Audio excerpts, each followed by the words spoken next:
Hello guys, welcome back to the study. This is Dheeraj Kumar. अभी हम लोग कोस्ट गार्ड नाविक का बैच को स्टार्ट कर रहे हैं यूट्यूब पे भी, और मैक्सिमम क्लासेस अपलोडेड होंगी जल्द। मैथ की लाइव क्लासेस स्टार्ट करेंगे हम लोग, लेकिन सारी क्लासेस को लाइव नहीं रखेंगे बिकॉज उससे टाइम ज़्यादा वेस्ट होता है। ठीक है, आधा घंटा जो पढ़ाना होता है उसमें 2 घंटा पढ़ाना पड़ जाता है। बातें करने में टाइम वेस्ट होती है, आपसे चैट पढ़ने में। ठीक है, तो वो सभी चीज़ें नहीं चलेंगी। टू द फैक्ट काम करेंगे। टाइम की कमी है हमारे पास भी और आपके पास। तो इसमें चलो पहला आपको हम लोग पूरा सिलेबस में जो जो टॉपिक है हमने पेड कोर्सेज में जो पढ़ा रखा है डिटेल में, वो तो खैर यूट्यूब पे नहीं कराएंगे ऑब्वियसली, क्योंकि वहाँ पे लोग पैसे दे के पढ़ रहे हैं। हाँ, उन टॉपिक्स के एमसीक्यू जरूर करा देंगे हम लोग। जैसे आपके सिलेबस में माउंटेन है, तो माउंटेन है तो 100% जो सिलेबस में होगा सेक्शन 1 के, चाहे जीडी हो चाहे डीबी हो, दोनों में काम आएगा। तो ये स्टार्ट करेंगे। और स्टार्ट करने से पहले आपको मैं बता दूं कि जो पेड क्लास में बच्चे पढ़ रहे हैं जिसकी प्राइस 900 रुपये है, उसमें सारे सिलेबस को, चाहे जीके हो, मैथ, रीजनिंग, एकदम डिटेल में से, मतलब मैथ, रीजनिंग, साइंस, इंग्लिश, सबको डिटेल्स में ले जाके हम लोग पढ़ा रहे हैं। ठीक है, तो अगर आप बाई करना चाहते हो तो A to Z स्टडी का ऐप डाउनलोड करो, लिंक डिस्क्रिप्शन में है। वहां से आप इसको कंप्लीट वीडियो कोर्स सेक्शन 1 का कंप्लीट, ठीक है, चाहे मैथ हो, रीजनिंग हो, साइंस हो, इंग्लिश हो, जीके हो, सब आप पढ़ लोगे वहां पे।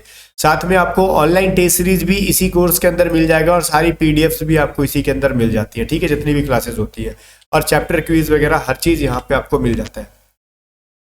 तो ये 900 रुपीज अगर आपके पास मान लो एक बार में नहीं है, तो आप इसको अमाउंट, छोटा छोटा अमाउंट में पे कर सकते हो।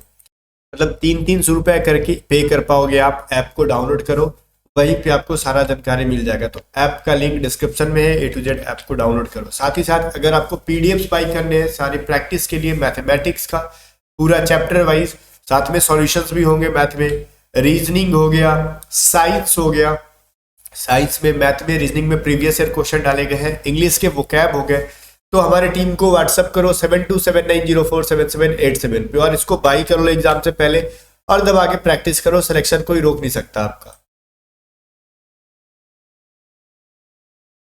क्वेश्चन आपसे कह रहा है कि विश्व की सबसे ऊंची पर्वत चोटी कौन सी है। देखो, पूरे वर्ल्ड में बात, पर्वत के बारे में पढ़ रहे हैं तो खाली हम लोग यहाँ पे माउंटेन के बारे में ही पढ़ेंगे इसको स्टेप टॉपिक के अंदर।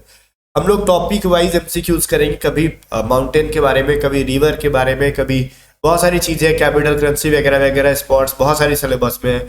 सबको सिलेबस में करेंगे, चाहे वो मैथ हो, रीजनिंग हो, इंग्लिश, इस तरीके से। तो पूरे वर्ल्ड में पूछा जा रहा है कि सबसे जो हाईएस्ट पीक कौन सी है। तो अगर पूरा वर्ल्ड में पूछा जा रहा है हाईएस्ट, तो ऑब्वियसली आपके माइंड में आ गया होगा कि वो माउंट एवरेस्ट है। लगभग 29,000 कुछ ऐसा करके इसकी जो है ना फीट में हाइट है। ठीक है, 29,029 फीट के आसपास, मतलब एग्जैक्टली तो नहीं कह सकते, लगभग लगभग कह सकते हो फीट में। अगर हम मीटर में बात कर ले तो आगे आप जान जाओगे। ठीक है, आगे वो क्वेश्चन हमने डाल रखा है। तो इसकी पीडीएफ आपको एप्लीकेशन पे मिल जाएगी, और इसको क्यूज के तौर पे बना देंगे फ्री वाले क्यूज में एप्लीकेशन पे। A to Z study app को ऐसे भी डाउनलोड कर लेना। ठीक है, माउंट एवरेस्ट की पर्वत की शिखर क्या है, तो मीटर में आप देख लो। फीट में तो मैंने बोल दिया 29,029 फीट, लेकिन जनरली एग्जाम में तो आपको मीटर में पूछता है, तो फीट याद करके ज्यादा कोई फायदा है नहीं, तो आपसे पूछ सकता है चलो मीटर में बताओ। तो मीटर में क्या हो जाएगा आपका 8,848 मीटर। कितना? ऑप्शन नंबर डी बिल्कुल भी इसका सही आंसर है। क्लियर है? चलो अगला क्वेश्चन देखते हैं हम लोग। अगला क्वेश्चन क्या कहते हैं, माउंट एवरेस्ट पर्वत शिखर कहाँ पे है। देखो, माउंट एवरेस्ट पर्वत, ये देखो जब मैं मैप पढ़ा रहा था ना आपको, तो मैप, मतलब खैर मेरी मैप तो अभी उतनी अच्छी नहीं बनाता हूँ, छोड़ो हटाओ, मैप नहीं बनाऊंगा। लेकिन मैप नहीं, मतलब जो पेड कोर्सेज के अंदर इसको मैं डिटेल में पढ़ा रहा था ना, तो पूरा मैप के अंदर मैंने पढ़ाया था कि हिमालय कहाँ पे है। इसके अलावा साउथ की, जो साउथ में, इवन नॉर्थ में, वेस्ट में, ईस्ट में, सारी मतलब माउंटेन्स के बारे में बढ़िया से मैप में पढ़ा रखा था। ठीक है, तो अगर आप पेड क्लास से पढ़ के आए हो तो फटाफट आंसर कर रहे होगे। माउंट एवरेस्ट पर्वत शिखर कहाँ पे? तो कुछ लोग सोच रहे होंगे कि इंडिया में है। नहीं भैया, इंडिया में नहीं है, वो नेपाल में है। लेकिन माउंट एवरेस्ट को ना नेपाल में किसी और नाम से जाना जाता है। वो किसने नाम से जाना जाता है वो आप बता दो। माउंट एवरेस्ट पर्वत शिखर को नेपाल में किस नाम से जाना जाता है? तो ये भी चीजें हमने पढ़ा था पेड कोर्स के अंदर। ठीक है, वैसे आप यूट्यूब पे भी पढ़ रहे हो तो खाली एमसीक्यूज कर रहे हो ना इसका। तो सागरमाथा। ठीक है, अगर डिटेल में पढ़ना है, बिल्कुल डिटेल में जाके, ऐसे डिटेल में पढ़ने का फायदा क्या होता है मैं बताता हूँ। डिटेल में पढ़ोगे ना तो आपको रटना नहीं पड़ेगा, आपके माइंड में बैठ जाता है, पूरा स्टोरी छप जाएगा, कौन कहाँ पे है, मैप के अंदर पढ़ा दिया था। तो एक दो बार पढ़ लेने पे लगता है ना कि अच्छा ये चीज यहाँ यहाँ, आपको फटफट मैप देखते देखते सब बता दोगे। ठीक है, फिफ्थ क्वेश्चन है कि भारत की उत्तरी सीमा पर कौन सा पर्वत है। तो हम लोग हमेशा से बात करते आ रहे हैं कि उत्तर में हिमालय है, ठीक है, जो कि भारत को बहुत रक्षा करती है, तो वो हिमालय पर्वत है, ठीक है, हिमालय माउंटेन है वो। क्लियर। वो कह रहा है भारत में हिमालय पर्वत श्रृंखला की सबसे ऊंची चोटी कौन है? तो इंडिया में, जो इंडिया में कह रहे हैं, देखो हिमालय की सिर्फ इंडिया में ही नहीं है, इसकी विस्तार बाहर भी है इंडिया से, लेकिन जो हिमालय की जो इंडिया में जो है वो सबसे ऊंची जो चोटी वो कौन सी है? कंचनजंगा पर्वत है, आपको पता होना चाहिए, ठीक है। ऑप्शन नंबर सी बिल्कुल भी इसका सही आंसर है, ये जो दिख रहा है आपको कंचनजंगा पर्वत शिखर। तो आप बस यहाँ पे नोट्स बनाते जाना, पीडीएफ के सहारे मत रहना, नोट्स बनाते जाओगे बहुत काम आएगा, ठीक है। भारत में सबसे ऊंची पर्वत चोटी कौन सी है? इंडिया में सबसे ऊंची तो ऑब्वियसली वो कहाँ पे भैया? हिमालय वाली ही है, कंचनजंगा पर्वत शिखर, ठीक है, याद रखना। आप भारत में पूछ रहे हैं आपसे कंचनजंगा पर्वत चोटी कहाँ स्थित है। अब देखो ये तो है इंडिया में, ऑब्वियसली इंडिया में हम लोग कह रहे हैं तो वो है इंडिया में, ये तो समझ में आ गया, लेकिन इंडिया में कहाँ है? आप कंफ्यूज हो जाओगे ऐसे ऑप्शन देखे। अरुणाचल प्रदेश के उत्तर पश्चिम भाग में नेपाल की सीमा पर, या फिर सिक्किम के उत्तर पश्चिम भाग में नेपाल की सीमा पर, या फिर सिक्किम के उत्तर पश्चिम भाग में भूटान की सीमा पर, या फिर इनमें से कोई नहीं। तो वही जो है मैप पे जो पढ़े होंगे तो उनको बहुत बढ़िया से याद होगा कि सर आपने बताया था सिक्किम के उत्तर पश्चिम भाग में नेपाल की सीमा पर है। ये देखो इंडिया नेपाल की बॉर्डर पे, जो कि इंडिया के अंदर ही आता है, ठीक है, इंडिया के टेरिटरी के अंदर ही आता है ये कंचनजंगा। तो वो ऑब्वियसली पता है कि ये इसका जो रेंज है माउंटेन का वो नेपाल में भी है, लेकिन उसका जो ये क्या कहते हैं, जो कंचनजंगा पिक है वो इंडिया में ही आ जाता है, जो सिक्किम के कहाँ पे है? नॉर्थ में, और नेपाल के बॉर्डर पे है। तो ये जो चीज है ऑप्शन नंबर बी बिल्कुल भी सही आंसर है इसका। हिमालय पर्वत का सर्वोच्च शिखर कौन सा है? फिर वही बात है, बताने की कोई जरूरत नहीं है, ठीक है, माउंट एवरेस्ट पर्वत। अब बोलोगे सर अभी तो कंचनजंगा कर रहे थे, अरे महाराज कंचनजंगा तो हम इंडिया में बात कर रहे थे ना, इंडिया में, लेकिन इसमें इंडिया दिया है क्या कहीं भी? कहीं ना, ये हिमालय पूछ रहा हूँ मैं, कह रहा हूँ कि हिमालय जो है सिर्फ इंडिया में नहीं है, नेपाल में भी गया है। तो ऑब्वियसली पूरा वर्ल्ड में जब माउंट एवरेस्ट है तो हिमालय में ही है वो, तो माउंट एवरेस्ट ही होगा। आगे 10 नंबर क्वेश्चन है कि भारत की सबसे प्राचीन पर्वत श्रृंखला कौन सी है? इंडिया की सबसे ओल्डेस्ट माउंटेन रेंज कौन सी है? तो कुछ लोग सोच रहे होंगे ना कि हिमालय होगी, नहीं भैया वो अरावली है, ठीक है, अरावली है, एक वलित पर्वत है, ठीक है। तो ये चीज आपको पता होना चाहिए, वो हिमालय नहीं है, सबसे ओल्डेस्ट पूछा जाए तो अरावली हो जाएगा, अरावली माउंटेन रेंज। तो ये अरावली कुछ लोगों को लगता है कि राजस्थान में है, तो खाली ये राजस्थान में नहीं है, राजस्थान से बाहर भी है। अब कहाँ पे है बताओ? अरावली पर्वत श्रेणी कौन कौन से राज्यों में फैली है? तो हमने मैप में पढ़ा था ना पेड वाली कोर्सेज के अंदर। अगर आप उसे क्लास से पढ़ के आए हो तो फिर दिमाग लगाओ, ऑप्शन को देखिए। अगर आप नहीं पढ़ के आए हो तो सीख जाओ इसी क्लास में आप।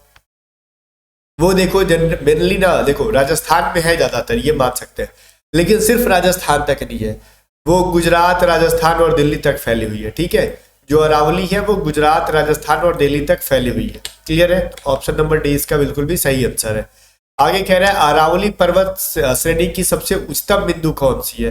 तो सबसे हाईएस्ट पीक पूछेगा अरावली की तो आप इजीली आंसर कर दोगे, ये गुरु शिखर है, ठीक है। गुरु शिखर आपने सुना होगा ना, नाम तो सुना ही होगा, ठीक है। चलो बाकी ऐसे भी इसको आंसर कर देते। सुनो, ये तो मैंने, अच्छा जो नहीं पढ़े वो नहीं कर पाएंगे, जो पढ़े होंगे तो ये एलिमिनेट कर दोगे। अन्ना मुदई और डोडा बेटा तो मैंने कहा था साउथ इंडियन, साउथ की है, वो साउथ में है जनरली, आपको ये सारे तमिलनाडु केरला की तरफ दिख जाएंगे। धूपगढ़ जो है ये आगे तो हम लोग पढ़ने वाले ही है, तो ये तो होगा नहीं, ठीक है। तो बचा कौन सा? गुरु शिखर ही। अब धूपगढ़ क्यों नहीं होगा मैं आगे बता दूंगा क्यों नहीं होगा, आप टेंशन ना लो इस चीज के लिए, ठीक है। अब कुछ लोग सोच रहे होंगे कि मास्टर साहब कुछ राज है क्या इसके अंदर धूपगढ़ के बारे में? कोई राजवाद नहीं है इसके अलावा। देखो और भी, जैसे ये अरावली पर्वत है, इसके अलावा बहुत सारे पर्वत है, ठीक है, इंडिया में। जैसे कह सकते हो ना नीलगिरी है, इसके अलावा धूपगढ़, क्या कहते हैं, धूपगढ़ तो खुद उसका वो है, क्या कहते हैं, शिखर है। तो ये सतपूर्णा है, विंध्याचल, ऐसे बहुत सारे पर्वत है, तो उनमें से जो एक सतपूर्णा पर्वत है उसका ये है, ठीक है। तो पर्वत शिखर है, तो आगे पढ़ोगे, इसलिए मैं कह रहा हूँ कि अभी रुको, टेंशन ना लो। अब कह रहे गुरु शिखर पर्वत चोटी किस राज्य में? तो गुरु शिखर जो है वो राजस्थान के अंदर है, ये चीज आप याद रखना, क्योंकि आपने देखा ना कि हमने कहा गुजरात, राजस्थान, दिल्ली में ये जो है अरावली रेंज फैला हुआ है, ठीक है। तो जब अरावली फैला हुआ है तो मैंने कहा मेन जो हिस्सा इसका है ना, जो सबसे ज्यादा, वो राजस्थान के अंदर है, ठीक है। और हाईएस्ट पीक भी जो इसकी है वो कहाँ पे है? राजस्थान में है, जिसको हम लोग क्या करते हैं, गुरु शिखर के नाम से जानते हैं। करेक्ट आंसर राजस्थान हो जाएगा। राजस्थान का एकमात्र हिल स्टेशन कौन सा है? ठीक है, वो पूछ सकता है, वो है माउंट आबू। क्लियर है? डायरेक्टली एमसीक्यू में पूछ लेता है तो वो हो जाएगा माउंट आबू आपका। फिर पश्चिम में स्थित पर्वत श्रेणी का क्या नाम है? जो वेस्ट में। अब देखो कुछ लोग सोच रहे हो कि ये ईस्ट वेस्ट क्या है, तो आपको मैंने निचला हिस्सा पढ़ाया था ना, वो इंडिया कैसे, तो ये जो हिस्सा है वो क्या है भैया ऊपर का, तो आपको नॉर्थ लगता है, ये साउथ है, ये क्या है ईस्ट है और ये वेस्ट है। तो हम लोग ऐसे पढ़े हैं, लेकिन अभी हम लोग अलग ही लेवल पे कुछ कर रहे होते हैं। देखो अब ऐसे साउथ नॉर्थ नहीं करेंगे, अभी फिलहाल के लिए इंडिया को ऊपर से नीचे ऐसे बांटो, और इधर का जो हिस्सा हो गया पूरा ऊपर से नीचे तक, ये हो गया आपका वेस्ट, ठीक है, और ये हो गया आपका ईस्ट। क्लियर है? तो इधर जो पर्वत है ये वेस्ट के हो गए और इधर जो है ईस्ट के हो गए। तो आपको अभी पढ़ा कि ये राजस्थान इधर होता है, गुजरात इधर होता है, दिल्ली इधर होता है, तो ये सारे वेस्ट में आ रहे हैं। और इधर आने वाला पर्वत कौन सा भी नाम सुना आपने? अरावली। क्लियर है? तो अरावली का नाम ही सुने ना अभी आप यहाँ पे, तो करेक्ट आंसर अरावली हो जाएगी। 16 नंबर देखो, विंध्याचल पर्वत श्रेणी कौन से राज्यों में फैली हुई है? तो विंध्याचल पूछ रहा है आपसे, बड़ा मजेदार क्वेश्चन है। तो ये ऑब्वियसली समझ में आ रहा होगा कि मध्य प्रदेश के अंदर है और उत्तर प्रदेश के अंदर है। तो इसके अलावा एक और ऑप्शन है, ठीक है। देखो एक तो मैंने आपको ये याद होगा कि विंध्याचल एक जगह भी है जो कि यूपी के अंदर है, तो ऐसे ही समझ में आना चाहिए। और विंध्याचल आपको याद रखना चाहिए कि वो मध्य प्रदेश में भी है। वैसे तो नहीं याद होगा जब तक आप पढ़ोगे नहीं। चलो मैं बता ही देता हूँ, गुजरात, मध्य प्रदेश और उत्तर प्रदेश के अंदर है। तो ऑप्शंस देख के भी कर सकते थे आप, ऐसे याद रखो कि विंध्याचल एक जगह ही है जो कि उत्तर प्रदेश में, गंगा जी वहां से निकली है, ठीक है। तो ऑब्वियसली यूपी तो होगा ही, तो यूपी वाले दो ही ऑप्शन थे। अब तो राजस्थान में विंध्याचल नहीं है, ठीक है। तो यहाँ पे अरावली का नाम सुन लिया आपने, तो कहोगे सर वैसे तो अरावली गुजरात में भी, हाँ बिल्कुल भी, लेकिन राजस्थान में मेनली आपकी अरावली है, इसके अलावा दूसरा नहीं गया है। तो आप कह सकते हो कि यूपी, मध्य प्रदेश और गुजरात है, ठीक है। वैसे ऐसे डायरेक्टली ना याद रट पाना में थोड़ा मुश्किल होता है, बट आप कर लोगे तो बहुत बढ़िया है, ठीक है। आगे देखो, अगला है कि सतपुड़ा पर्वत श्रेणी को कितने भागों में बांटा गया? देखो सतपुड़ा जो पर्वत श्रेणी है ना, इसको हमने 3 भाग में बांटा था। आपको याद होगा, महादेव पहाड़ी, राजपीपला पहाड़ी, मैकाल पर्वत, हमने 3 भाग में बांटा था ना, यहाँ पे ऐसे करके 3 भाग में कहा था कि ये महादेव हो जाएगा, ये राजपीपला हो जाएगा और ये मैकाल हो जाएगा। हमने इसको बीच में ही बांट रखा था। आपको याद होगा तो ठीक है, नहीं याद होगा तो रट लो अभी, ठीक है। आगे देखो, सतपुड़ा पर्वत जो है ना वो श्रेणी, सर्वोच्च पर्वत श्रेणी कौन से? तो सतपुड़ा की मैंने जस्ट पीछे थोड़ा सा कह दिया था, धूपगढ़ी या फिर धूपगढ़ पर्वत श्रेणी जो सतपुड़ा की सबसे हाईएस्ट पीक है, ठीक है। याद रखोगे आप, धूपगढ़ी भी कहीं कहीं लिखते हैं, धूपगढ़ पर्वत श्रेणी भी कहीं कहीं लिखते हैं इसको। फिर अगला है कि नर्मदा और ताप्ती नदियों के बीच कौन कौन सी पहाड़ी स्थित है? नर्मदा और ताप्ती, नर्मदा और ताप्ती आते ही आपको लग रहा होगा ना कि चलो मध्य प्रदेश में जाना है क्या, कुछ ऐसा फील आ रहा है क्या? ठीक है भाई, चलो सतपुड़ा पहाड़ी है, ठीक है। अभी देखो हमने, अच्छा सतपुड़ा का मैंने रेंज नहीं बताया क्या, कहाँ कहाँ से, चलो ठीक है आगे पढ़ ही लोगे आप। नर्मदा और ताप्ती के बीच जो है वो सतपुड़ा है। अब नीलगिरी पर्वत श्रेणी कौन कौन से राज्यों में फैली हुई है? नीलगिरी, नीलगिरी आपको पता है जनरली साउथ इंडिया के कुछ स्टेट्स पे आपने पढ़ा था इसको, ठीक है। तो जनरली महाराष्ट्र तो नहीं होगा, ठीक है, दिमाग में आ गया होगा। अब साउथ इंडिया में ये सारे ऑप्शन है, ठीक है। तो एक ऑप्शन आपने एलिमिनेट कर लिया, तो आपको पता है कि वो तमिलनाडु होगा, कर्नाटका होगा, और ये देखो तमिलनाडु है यहाँ पे, कर्नाटका है यहाँ पे, ठीक है, और एक था केरला। तो ये दो तो ऑप्शन से ही दिख जाते हैं। ऑप्शन से फटाक से एलिमिनेट करना अगर सीख जाओगे, अगर पहले कभी पढ़े होगे तो, अदरवाइज आप इस क्लास के बाद नोट्स बनाओगे तो भी आपका कॉन्सेप्ट क्लियर होगा, नोट्स नहीं बनाओगे तो प्रॉब्लम होगा, ठीक है। अब कह रहा है नीलगिरी पर्वत श्रेणी की सर्वोच्च पर्वत श्रेणी कौन सी है? देखो नीलगिरी का जो है सबसे सर्वोच्च पूछा गया, कभी भी एग्जाम में पूछ सकता है आपसे। यहाँ से 2 क्वेश्चन पूछता है, ठीक है। एक कि नीलगिरी पर्वत की सर्वोच्च वो पूछ सकता है, और एक दूसरा दक्षिण भारत की सबसे सर्वोच्च पूछता है। जब भी नीलगिरी की पूछेगा तो आप दोदा बेटा कहोगे, क्लियर है। और दक्षिण भारत की सबसे सर्वोच्च पर्वत शिखर पूछेगा तो अन्नामुदी कहोगे। आगे पढ़ोगे ये चीज भी, टेंशन ना लो आप। दोदा बेटा पर्वत चोटी जो है वो किस स्टेट में है? वो तमिलनाडु के अंदर है, आपको याद रखना होगा। नीलगिरी मेनली तमिलनाडु से, ठीक है।